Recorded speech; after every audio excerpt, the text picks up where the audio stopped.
Hello বন্ধুরা, আজকের আমি আর একটা নতুন ভিডিও নিয়ে চলে এসেছি রান্না।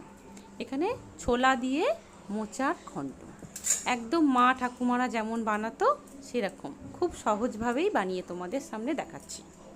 ছোলা দিয়ে মোচার ঘন্ট।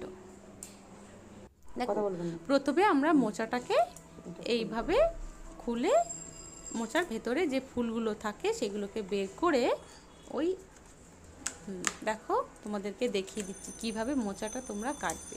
মোচাগুলো ছাড়িয়ে নেবে। এবার ভেতরে এক একটা আঁশ আর একটা ছোট কাঠি থাকে, যেগুলো আমরা ওগুলোকে খুলে ফেলে দিতে হবে।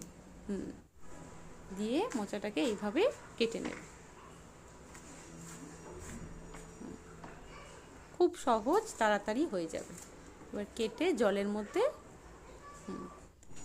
জলে দিয়ে দেবে। আর মোচা বানাতে দেখো একটু আদা বাটা, জিরে, আর এখানে লাগছে জিরে, মৌরি আর গোটা গরম মশলা, একটা শুকনো লঙ্কা, তেজপাতা আর ছোলা, হলুদ গুঁড়ো, লঙ্কার গুঁড়ো, ব্যাস।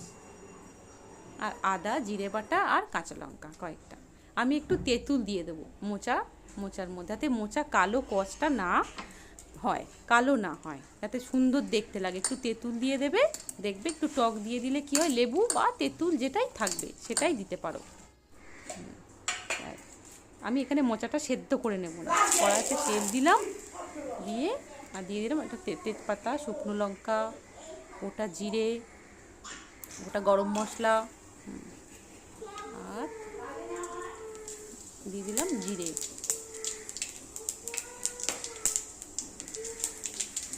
মোচাটা সেদ্ধ করে নিলে কি হয়, এর গুণাগুণটা চলে যায়, সেই জন্য আমি এখানে সেদ্ধ দেবো না, গোটাই দেবো।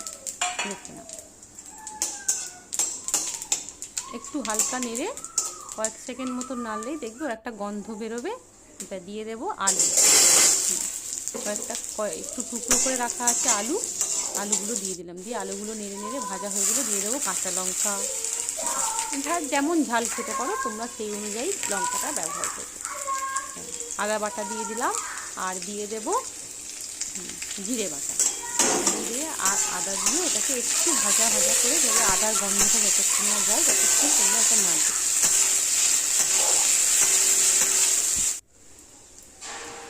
তা দিয়ে দিচ্ছি পরিমাণ মতো নুন, তোমরা তোমাদের স্বাদ মতোই নুনটা দিয়ে দেবে।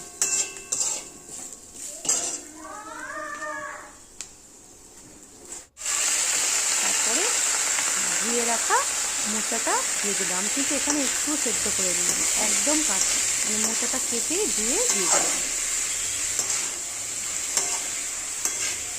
তোমরা তো অনেক ভিডিও দেখো সেদ্ধ করে দেয়, কিন্তু আমি এখানে সেদ্ধ মোচা ব্যবহার করবো না। আর দিয়ে দেবো কাঁচা ছোলা, মানে ছোলা দিয়েই নিরামিষ মোচার ঘন্ট। এবার দেখিয়ে দিই যে অনেকটা কষা। তোমরা নিরামিষের দিনে বানিয়ে দেখবে, খেয়ে খুবই ভালো লাগবে।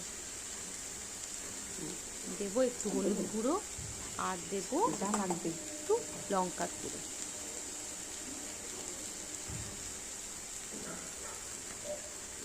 অল্প একটু লঙ্কার গুঁড়ো, ঠিক আছে। আর দিয়ে দেবো অল্প পরিমাণে চিনি।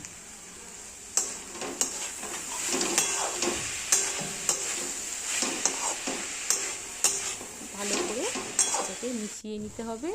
দেখো ভাজা হয়ে গেছে। এবার আমি দিয়ে দেবো জল।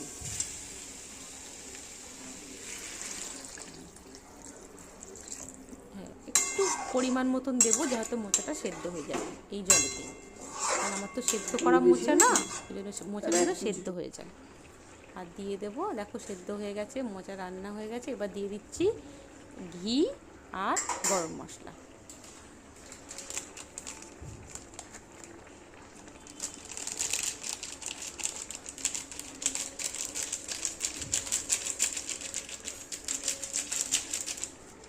ভালো করে মিশিয়ে 5 মিনিটের মতন চাপা দিয়ে রেখে দাও, যাতে ঘিয়ের গন্ধটা মোচার মধ্যেই থাকে।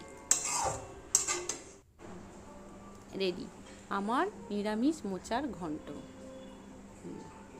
বানিয়ে খেয়ে দেখবে আর আমাকে কমেন্ট করে জানাবে কেমন লাগলো বন্ধুরা। আজকের মতন টাটা, আবার নেক্সট ভিডিও নিয়ে তোমাদের সামনে আবার আসবো। আজকের মতো টাটা।